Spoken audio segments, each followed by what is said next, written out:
जागा वाटप जे पुढे जाणार आहे. आपल्याच माणसाचा वाचा या जागा वाटप होत नाही आहे त्याचं सगळ्यात मोठं कारण वंचित बहुजन आघाडी नाही. काँग्रेस आणि उद्धव ठाकरे शिवसेना यांच्यामध्ये 10 जागेंवरनं मतभेद आहेत.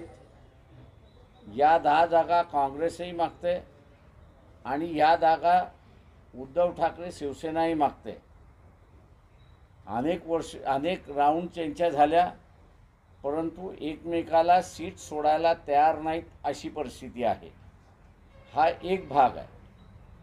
दुसरा भाग त्याच्यामध्ये 5 जागा अशा आहेत की ज्याच्यावरती शिवसेना, उद्धव ठाकरे, काँग्रेस आणि NCP शरद पवार यांच्यामध्ये शेअरिंग होत नाही. कोणाला द्यायचं 5ही जण त्या जागा मागतात आहेत. एकही जण सोडायला तयार नाही आणि म्हणून त्यांचा समझोता होत नाही अशी असणारी परिस्थिती आहे. संजय राऊत मीडियाशी असताना खोटं ब्रीफिंग करतात की वंचितने आमच्याकडे जागाच मागितलेल्या नाहीत.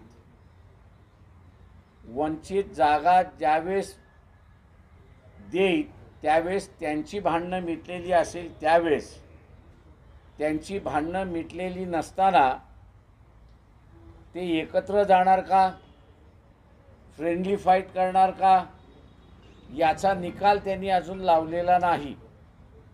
आणि त्यांनी त्यांचा निकाल न लावल्यामुळे वंचित आघाडी एवढंच म्हणते की बा आम्ही तुमच्याबरोबर आहोत, तुमचं मिटवा.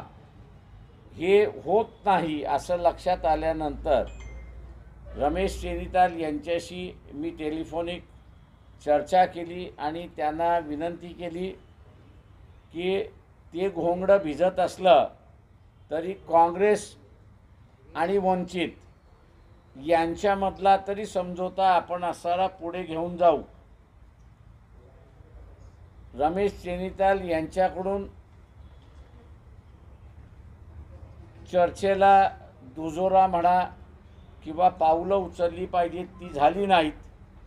त्यामुळे आम्ही असणारा स्टेट काँग्रेस पक्षाचे अध्यक्ष खरगे यांना माझ्या सहीचं असणारं पत्र मी त्या ठिकाणी पाठवलं. ती सगळी हकीकत त्याच्यामध्ये नमूद केली आणि त्यांना ही विनंती केली की काँग्रेस पक्षाने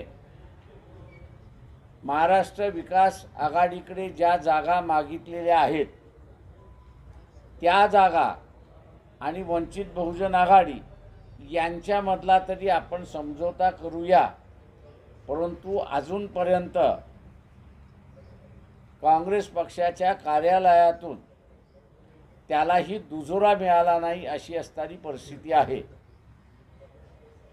ही आजच्या चर्चेच्या संदर्भातली वस्तुस्थिती आहे की जी आपल्यापुढे मांडलेली आहे.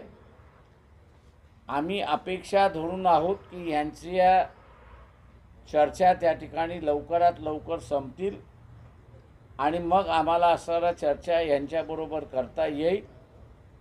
आम्ही असणारा आघाडीने लढवावं या मताशी आम्ही सहमत आहोत.